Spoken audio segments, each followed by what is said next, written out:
Good evening, children. Today we are going to have another grammar lesson, and that is singular and plural. Now, in the first place, we need to understand what is the meaning of singular and plural. It is a type of noun forms, but when do you say they are single and when do you say they are many?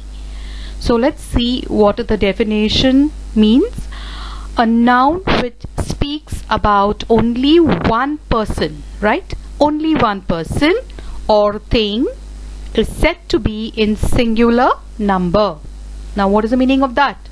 Means, example, one boy, one chair, one man, one teacher, and so on. There are so many other words, but we have just taken few examples.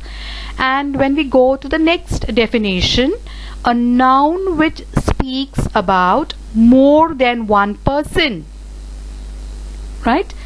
Okay, a noun which speaks about more than one person or things is said to be in plural number. For example, earlier we said boy. That was only one, but if there is more than one, then we say boys. Then earlier we said chair. That means there was only one chair, but when we see more than one chair, it becomes chairs.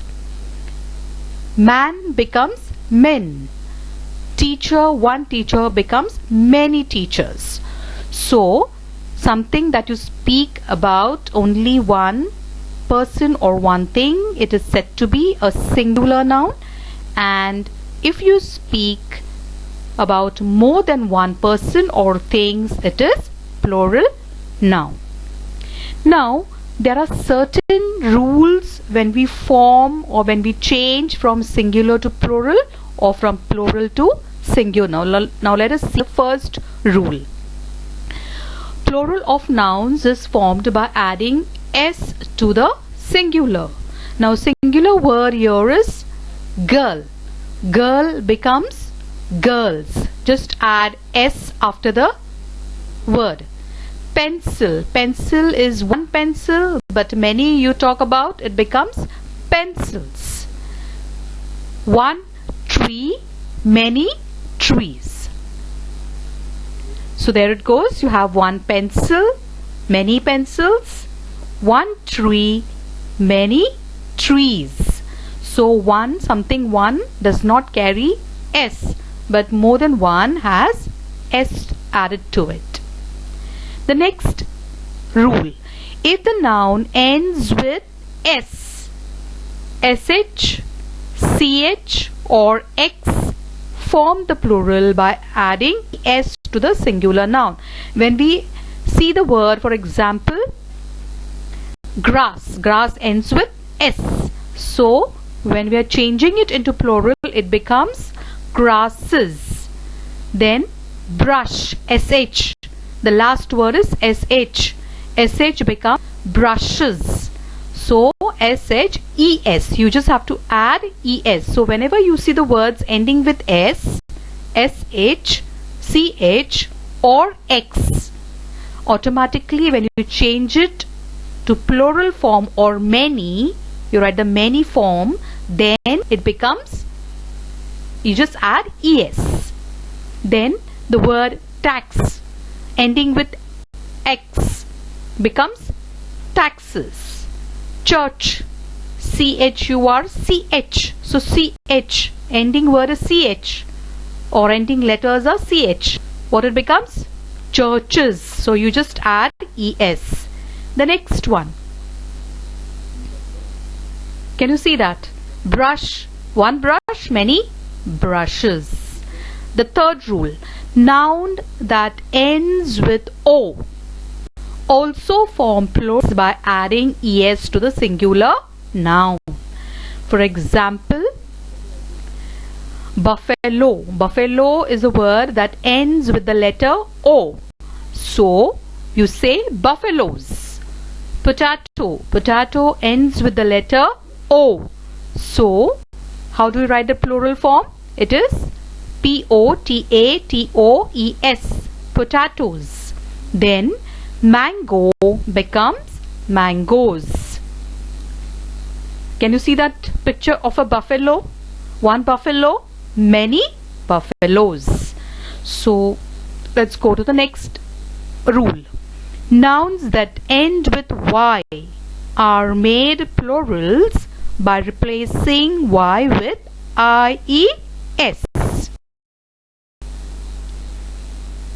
For example, one baby becomes many babies.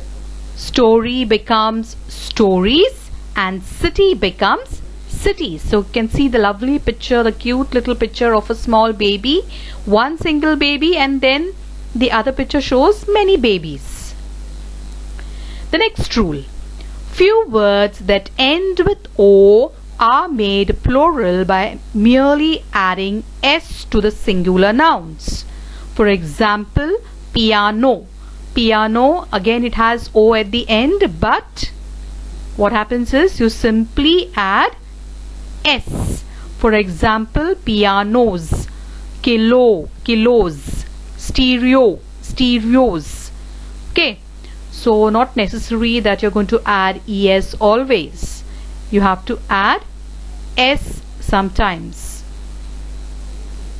So one piano, many pianos. The next rule. The noun that ends with F or FE are made plural by replacing them with VES. Let's take for example thief. Thief are robbers. So one thief, it becomes thieves. THIEVES. So you have changed the last letter F into VES. The second word, life. Life, last two letters are FE. So what does the rule say? If the word ends with FE or F, you have to simply change it to VES in the plural form. So life becomes lives. Scarf. Scarf can have both the words are right. Either you can write SCARVES or SCARFS. So you can keep the spelling as it is and add only S, or you can just change the F into VES. Now there are many more examples we shall see in the next slide when we are reading those words. So you can see one scarf and there are many scarves. Let's go to the next rule. Few nouns are changed to plural by changing the vowel. Example, foot becomes feet. One foot. Both becomes feet. You don't say foots. You just say feet. Man. You don't say mans. You say men. Mouse. One mouse. You say many mice. Can you see that picture? There's one mouse and many mice. You don't say mouses. Eighth one. Some nouns do not follow any rule while changing into plural. For example, ox. Now there is no such rule that why it has changed into oxen, but it simply changes. So certain nouns do not follow any rule when they're changing to plural. So ox becomes oxen. Child becomes children. There, see. Can you see the picture? That's one ox. When it is a single animal, you say ox. But there are more than one, you say oxen. The ninth one. Some nouns have the same form in the singular as well as plural form. For example, deer, deer. Can you see that one deer? Yes. And if there are many, more than one, you always say it is deer. You cannot say deers. S is usually not added when you have such words. So you have to keep in mind of what words are used and how they are to be changed from singular to plural and from plural to singular. Then sheep becomes sheep. Fish also remains the same as fish. Fruit, yes, it remains as fruit. But when you say it's fruits, you're talking about the different variety, different types of fruits. Same thing with fish. When you say fishes, it refers to the different types of fish that are there in the ocean or found in the ocean. So that's all for the explanation part. Let's see what's come next.